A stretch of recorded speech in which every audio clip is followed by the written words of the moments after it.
Michael Johnson never imagined a single What is click could that? change his life forever. In the restless heart of Chicago, where trains screamed through the night and car horns echoed like an unending chorus, Michael longed for silence, for a place where the world slowed down enough to breathe. As a history teacher, he had spent his life studying the past but never living within it. His wife Evelyn, an artist with quiet resilience, shared his dream of escape, though she feared the risks of leaving stability behind. One evening, as Evelyn scrolled through an online auction of historic Southern properties, Michael saw images that caught his breath. Houses with wide porches draped in moss, staircases that once welcomed grand footsteps, fragments of forgotten eras begging for rebirth. The prices were impossibly low, far less than their cramped Chicago apartment was worth. He pictured them restoring one together, peeling back layers of decay until beauty revealed itself. On auction day, adrenaline replaced doubt, and with a trembling hand he placed a bid. In mere minutes he had won. But when the grainy photo enlarged, dread struck his chest. It wasn't a cottage, but a massive, rotting mansion, 3 stories tall, windows boarded shut, marked structurally unstable, buyer assumes liability. Evelyn's whisper cut like ice. "Michael, what did you do?" There was no going back. Contracts were binding, money was processed, and within a week their belongings were packed into a rented van. As city towers faded to fields and woods, Michael wondered if he had made the worst mistake of his life, or the beginning of something extraordinary. The small southern town they drove into felt frozen in time. Its diner signs faded, its residents silent as strangers passed. When locals realized the Johnsons had purchased what they called the Patterson place, eyes grew cold and whispers followed them like shadows. Some muttered the word cursed, others warned no one had lasted in that house more than a season. Unease followed them up the long, tree-lined drive until the mansion appeared, towering, sagging, half swallowed by vines. Evelyn stared at it and whispered, "It looks haunted." Michael tried to laugh, but the air felt heavier here, as if time itself had stopped. That first night, too exhausted to explore, they spread sleeping bags in the front hall. The house smelled of mold and silence, moonlight streaking through broken slats. As Evelyn lay awake, she whispered, "What if they're right? What if this place is a mistake we can't fix?" Michael, staring at the shadowed ceiling, forced courage into his voice. "Then we'll make it right." But the groans of the house sounded like old bones shifting, and when sleep came, it was shallow, haunted by the weight of something unseen. By morning, sunlight revealed more decay than either expected. Roof tiles missing, window frames cracked, ceilings collapsed. Armed with flashlights and masks, they explored room by room, peeling back decades of abandonment. In the parlor, moth-eaten curtains framed a grand piano that produced only hollow clunks. The dining room still held shattered dishes, as though a meal had been abandoned mid-bite. But the most chilling discovery waited in the basement. Behind broken crates and rusted tools sat an old trunk.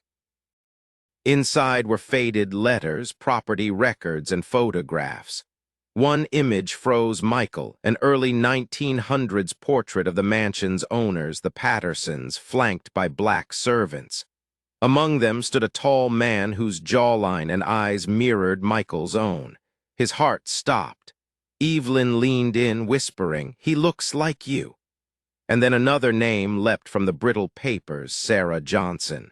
Michael whispered, "That's my grandmother's name." She told stories of her grandmother who worked in a big house down south. What if this is it? The basement's damp air seemed to close around them, and for the first time Michael felt less like a buyer of a ruin and more like an heir summoned home. That night the mansion pressed on them with an even darker presence. Symbols carved into window frames and doorways suggested wards against evil. Evelyn thought she saw movement in cracked mirrors, shadows that vanished when she spun around.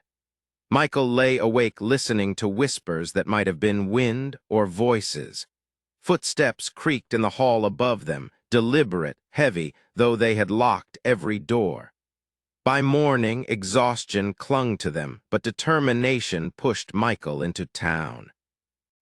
At the library, he unearthed census records confirming Sarah Johnson had lived and died on this land.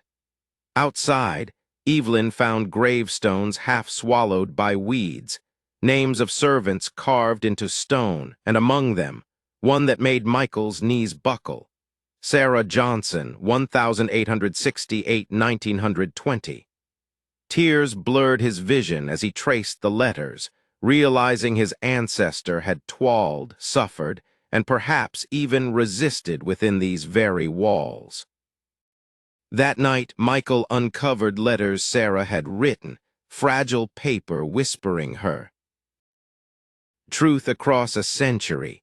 In one she wrote, "I pray there will come a time when our blood walks these halls not as servants but as masters." The house groaned around them, but now it felt less cursed and more like a calling. Determined to restore it, they poured their dwindling savings into lumber, nails, and tarps. They slept in a rusted trailer to escape the mold, eating noodles and beans to stretch what little money they had left.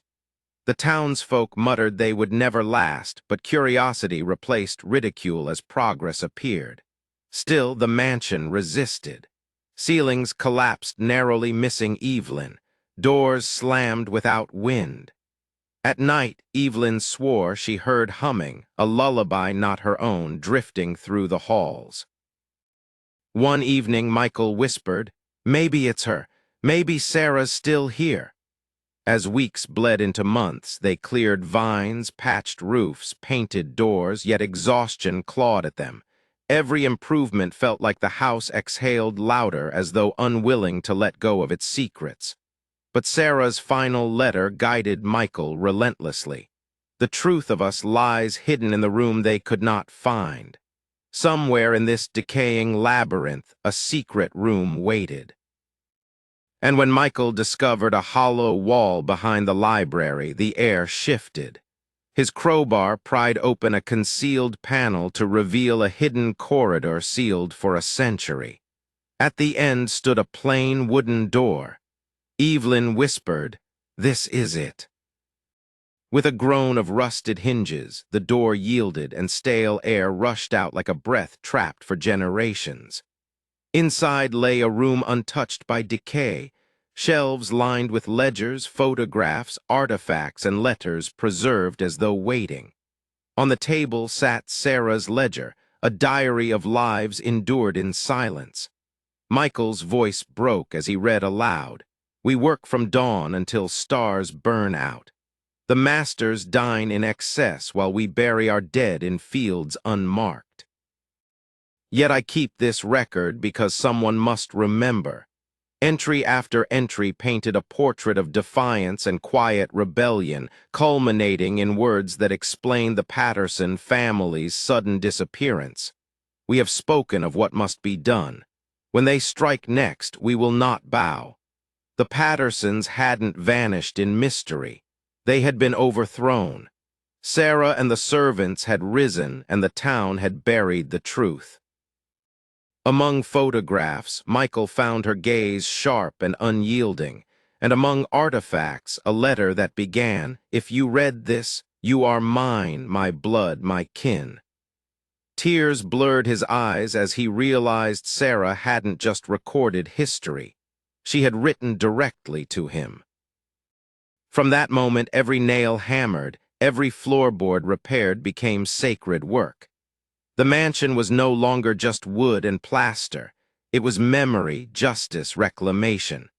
Michael and Evelyn restored with aching bodies but unshakable resolve.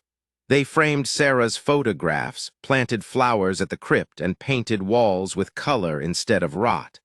Word spread. Where whispers of curses once lingered, townsfolk now dropped off lumber, nails, and quiet encouragement. Michael wrote to his family, summoning them to witness the restoration not just of a house, but of a silenced truth. On the day of unveiling, relatives arrived in awe. Michael stood before Sarah's preserved room, reading her words aloud until tears flowed freely among the crowd.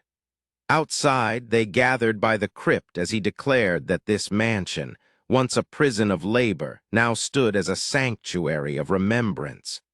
The wind stirred the trees as if in agreement. For the first time, Michael felt the mansion's weight lift, not curse, not decay, but belonging. Sarah's prayer had been fulfilled. Her bloodline now walked these halls, not in chains, but in triumph. As twilight settled, Michael and Evelyn stood on the porch hand in hand, the mansion glowing behind them like a guardian finally at peace. Evelyn whispered, "This place was waiting for us." Michael nodded, eyes on the windows that no longer stared blank and hollow, but shone with life once more. "It chose us," he said. In that moment, Michael imagined Sarah's presence watching quietly, not as a ghost restless in pain, but as a protector finally at rest, her story no longer silenced. The mansion had been transformed, from ruin to refuge, from cursed whispers to ancestral reclamation. For those who listened, the story was more than history. It was proof that the past waits for us, asks to be remembered, and sometimes even calls us home. And if this story moved you, don't let it end here. Subscribe now so you never miss the next tale. Share it with someone who loves stories that blend mystery with meaning. And let us know in the comments where you're listening from. Because somewhere out there, another forgotten place waits with a secret, and will be the ones to bring its story back to life.